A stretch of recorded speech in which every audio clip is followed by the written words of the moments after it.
The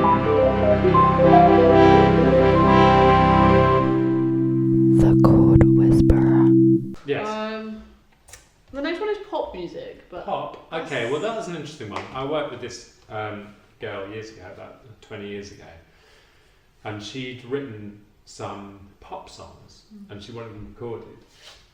But she'd written them like a lead sheet, like you would for jazz. So the chord and the chord extensions, so like A flat 11 and blah blah blah. And I can read them, and they're not my most comfortable place, but I can read them. And I'd play them and they sound like jazz, and she'd be like, "Can you make it sound like pop?" And I'd be like, I don't know what you mean. She's like, "Can you make it? It doesn't sound like pop, it sounds like jazz." And I was like, "No." And eventually, she's like, "Can you make it sound like Madonna?" And I was like, Madonna. I can do Madonna. So there you go. I've done Madonna. job done. So for me, pop is about these like tight inverted seventh chords. Okay. And if I've got a different voice that I can use.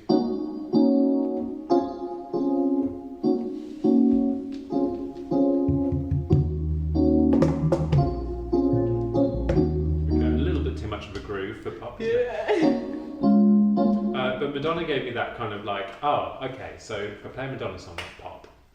And again, that classic thing of like, I used that and I still use that to get me in to a pop. That kind of. So, what are you thinking of pop? Or apart from like, do I have to? No, it's not that. Pop is making me. Where I did my studying, they divided the courses. There are 2 courses: music and popular music. Okay, yeah. They were the 2 things, and it seems like such a massively huge genre to me.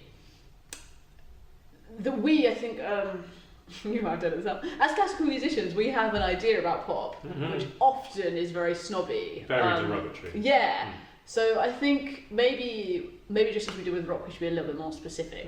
So should we say, because pop could be anything, isn't it? It could be like, you can get like cheesy pop or like slow ballad pop. I mean, pop is a terrible word. It very rarely defines a song. Yeah, because within pop, we as Western people know the interior genres of pop a lot better. So maybe what would you do if someone said like Spice Girls?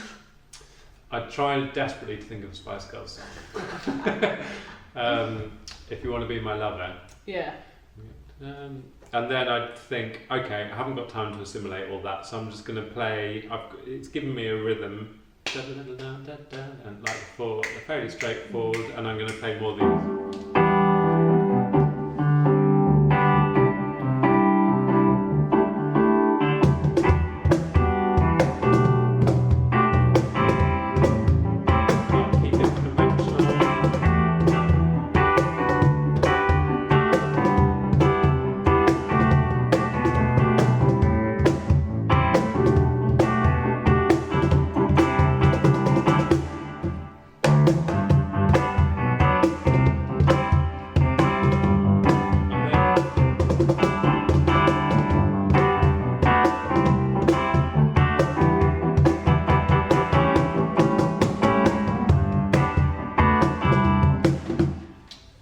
Sometimes you get halfway through and you're like, oh, I've got another thing. Yeah, and I think actually that made me think that pop is very much about structure. You're definitely going to have verse, chorus, bridge, chorus, verse in pop in a way that you're not necessarily in jazz or blues. Exactly, and that popped into my mind as well. It's like, oh, okay, if we've laid down a verse here, I'm going to need to line something else up. Yeah. Of course, and I'm going to need something else for the bridge. So that's showing me that I need to get bigger or more expansive in the chorus. Yeah. And I also need to remember what I just did, because the same thing coming back and again is so iconic for pop. Yeah. Like, how many songs these days start with a chorus, have like an 8-bar verse, have a chorus, and it's really, really, you know what that song is called by the end of that song. Yeah. Well, they repeat the chorus 8 times at the end. So yeah.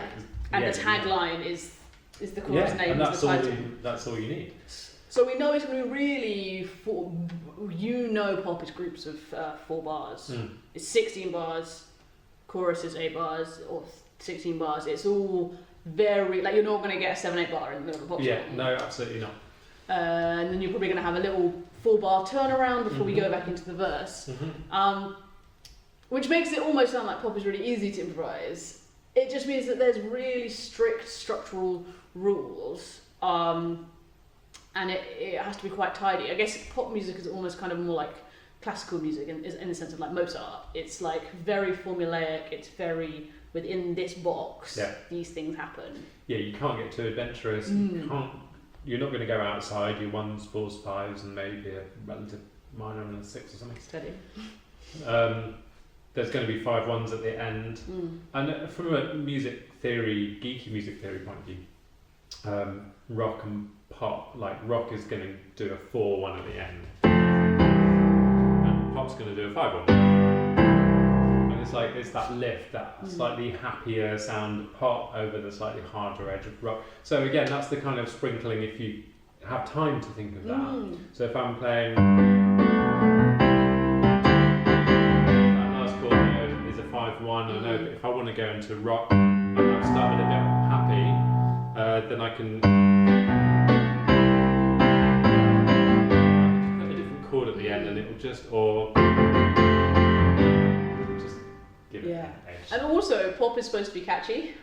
That's true. Which is like, mostly the singer's problem, but that's something for us to remember, is that pop, more than anything, a person should be able to sing it from hearing the lines. Yeah, catchy, easy lyrics, nothing too trying. Yeah, I think doing these things that seem simple well is a lot harder than if we're gonna try and play some improvised jazz together now, which is experimental.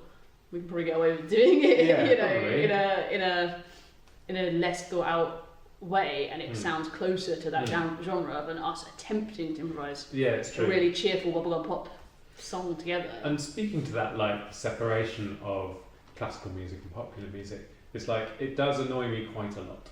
Because it's like it ignores the fact that they're both music and that they both are obeying the same sets of rules, and also that it's a very smooth evolution, like all the way through from classical music into blues and into jazz and into rock and roll and then onto all the genres we have.